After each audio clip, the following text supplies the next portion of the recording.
Hello students, जैसे कि उस दिन हम लोग बेयर इंफिनिटिव के क्लासेस ले रहे थे, उस समय मेरे पास बहुत सारे ऐसे टेक्स्ट आए, बहुत सारे कमेंट्स आए कि सर डेयर और नीड का जो एक्सप्लेनेशन था एक बार फिर से हो जाना चाहिए, क्योंकि बहुत सारा कंफ्यूजन उसमें हो रहा था। एक्चुअली हम लोग बेयर इंफिनिटिव का सबसे पहला पैटर्न शुरू किया था, यूजेस जो शुरू किया था हमने, वो था एक्सिलरी का, कि मॉडल एक्सिलरी जब इस्तेमाल किया जाता है तो आपने क्या करना होते हैं, बेयर इंफिनिटिव का इस्तेमाल करना होता है। बेयर का मतलब मैंने बताया था क्या, विदाउट टू, मतलब एक ऐसा वर्ब, एक ऐसा इंफिनिटिव जो कि टू के बिना चलता है, टू के साथ नहीं होता है, टू के बिना चलता है। तो उसमें मैंने पढ़ाया था, उसमें मैंने क्लासेस में दिया था कि जब मॉडल एक्सिलरी चल रहे हैं तो आपने क्या करना है, बेयर इंफिनिटिव का इस्तेमाल करना है। लेकिन उसमें एक्सेप्शन क्या था, डेयर, नीड और एक वर्ड होता है बच्चों ऑट, या फिर इसको एक और होता है यूज्ड। ठीक है, तो बच्चों ने ये ऐसा बोला कि डेयर और सर नीड का एक बार फिर से एक्सप्लेनेशन दे दिए। इसमें होता क्या है, इन मॉडल्स में ये दो ऐसे मॉडल होते हैं जिसमें आप अफर्मेटिव सेंटेंस फॉर्म कर रहे हैं, तो उसमें आपने क्या करना होता है, इन्फिनेटिव का इस्तेमाल ना करके, बेयर इन्फिनेटिव का इस्तेमाल नहीं करके, उसके बजाय क्या, देखिए फिर से यहां पे एक एग्जांपल हम देते हैं, आप एग्जांपल को अच्छे से देखो। जैसे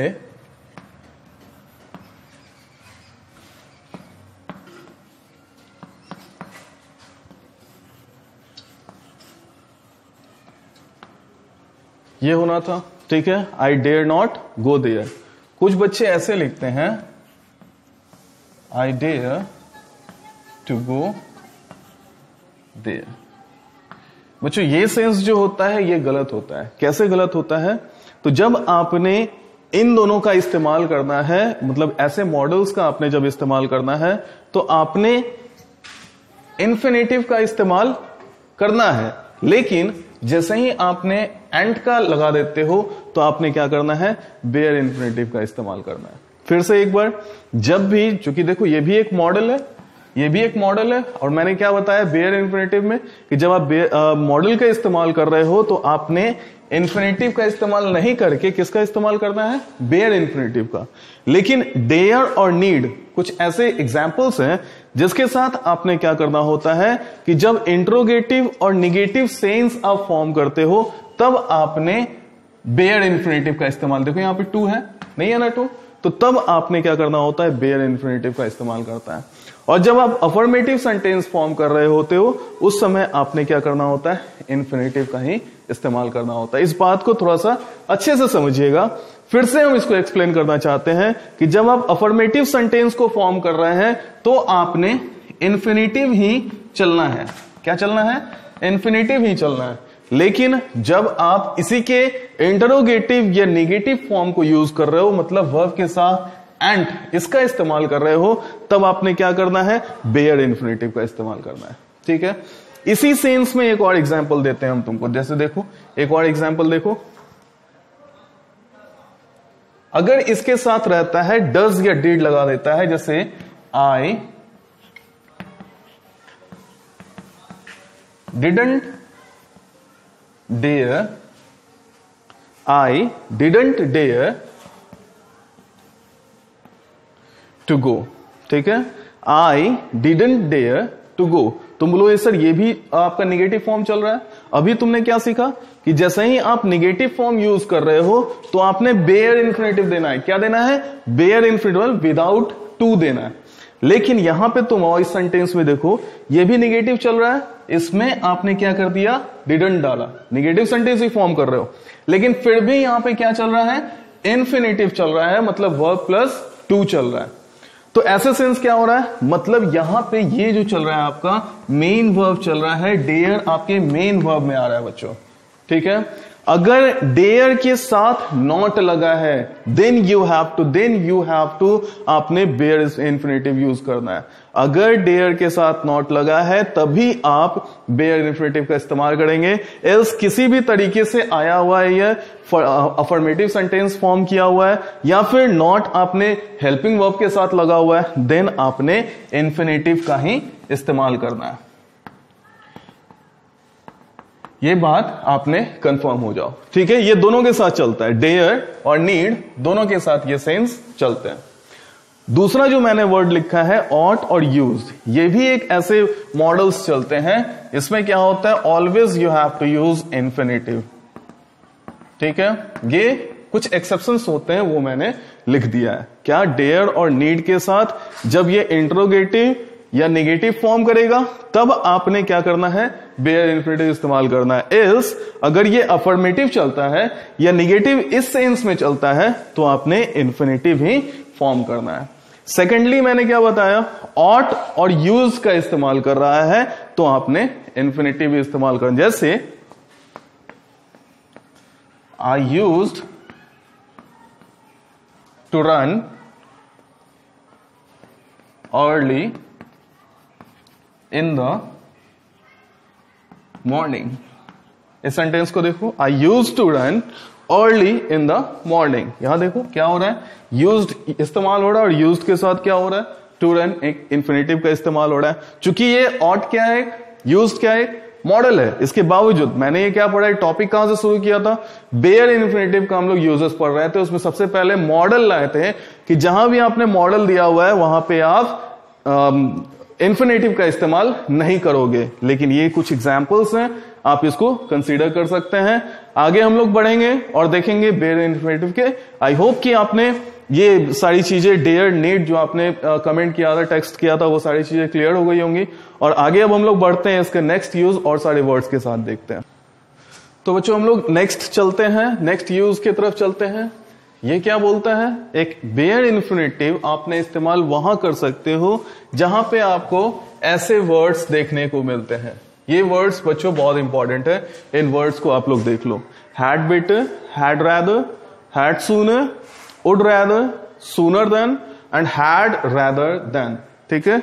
ये सारे वर्ड्स ऐसे वर्ड्स है बच्चों जिनके साथ आपने बेयर इन्फिनेटिव का ही इस्तेमाल करना है। For example number 1, you had better read this book, you had better read this book। यहां देखो वर्ब चल रहा है, लेकिन ये कैसा चल रहा है, बेयर इन्फिनेटिव चल रहा है ना।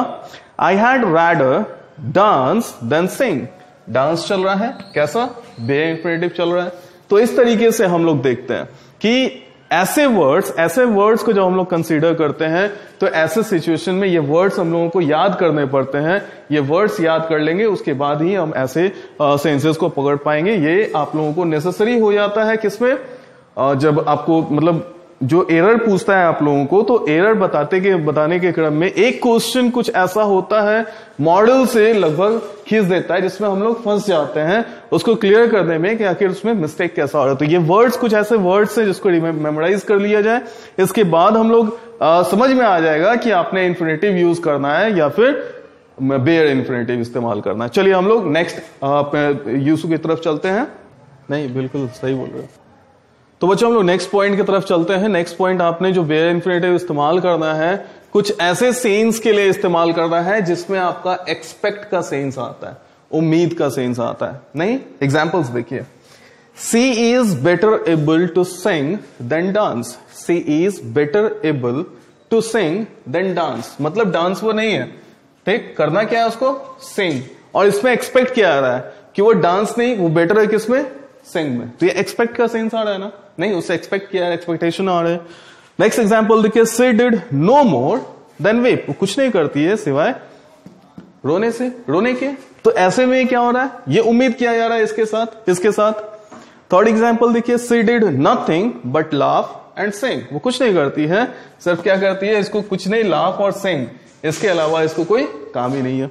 तो ऐसे सेंस में जब आपने कोई भी ऐसा वर्ड एक्सपेक्ट के सेंस में आता है तो वैसे में भी आपने क्या करना है, बेयर इन्फिनेटिव का इस्तेमाल करना। एक्सपेक्ट तो आपने देख लिया, बेयर इन्फिनेटिव को देखो। बेयर इन्फिनेटिव को क्या हो जाएगा, जैसे यहां पे bare infinitive to dance than dance, यहां देखो नो मोर देन विप, ठीक, यहां देखो nothing but laugh and sing, क्या चल रहा है, बेयर इन्फिनेटिव चल रहा है, ठीक। तुम बोलोगे सर यहां पे टू सिंग इन्फिनेटिव चल रहा है, she is better able to sing than dance. लेकिन यहां पे जो कंपैरिजन कर रहा है, इसके बाद आपने क्या चल रहा है, बेयर चल रहा है। ठीक है, इसके बाद आपने क्या चल रहा है, बेयर चल रहा है। वैसे सेंसेस में आपने यहां देखो, कोई भी एक क्लाउज के पहले मतलब फर्स्ट क्लाउज में ऐसा वर्ड्स इस्तेमाल नहीं हो रहा है। एक्सपेक्ट जिसमें कर रहा है उसमें आपने क्या करना है, बेयर इंफिनिटिव लगाना है। ठीक,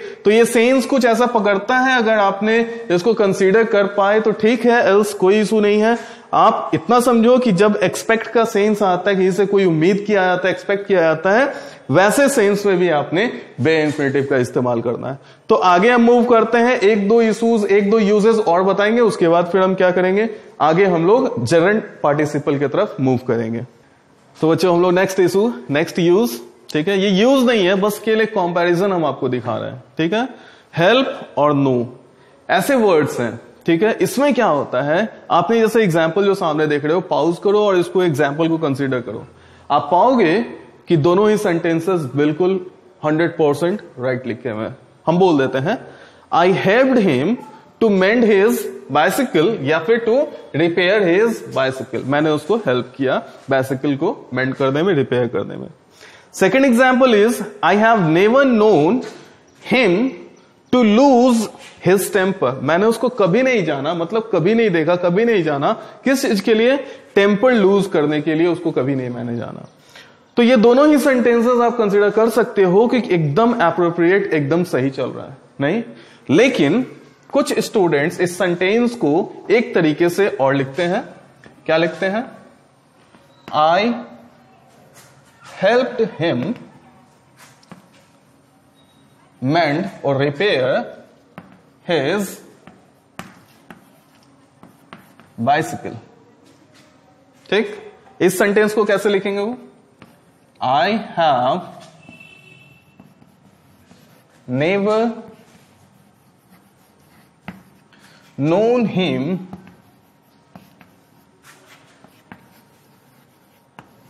to lose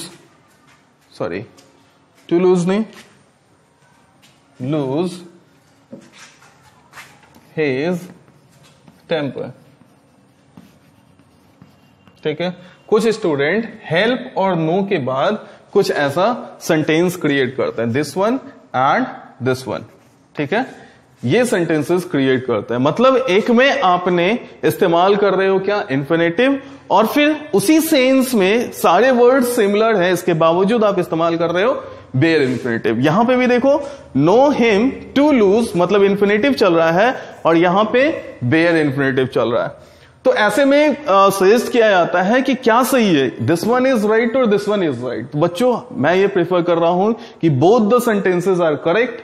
आप इसमें कोई इशू ना करो कि ऐसे होना है, ऐसे बनना है, या बेयर इंफिनिटिव लगना है या इंफिनिटिव लगना है, इसमें कोई इशू नहीं होते हैं। दोनों ही सेंटेंसेस आपके करेक्ट हैं, आप ऐसे फॉर्म करो या ऐसे फॉर्म करो।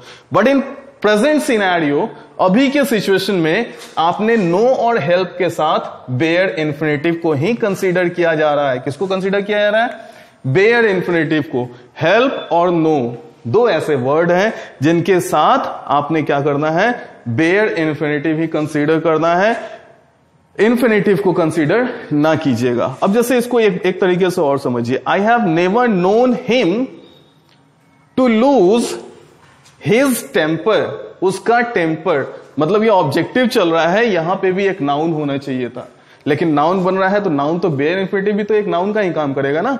तो इशू वो नहीं है, इशू यहां पे ये है कि आपने बेयर इस्तेमाल करना है या फिर इंफिनिटिव इस्तेमाल करना है। तो बच्चों एकदम इस बात को मान लीजिए कि दोनों ही सेंटेंसेस करेक्ट हैं, but in present scenario people are using this sense, मतलब बेयर इंफिनिटिव के सेंस ही इस्तेमाल किए जा रहे हैं।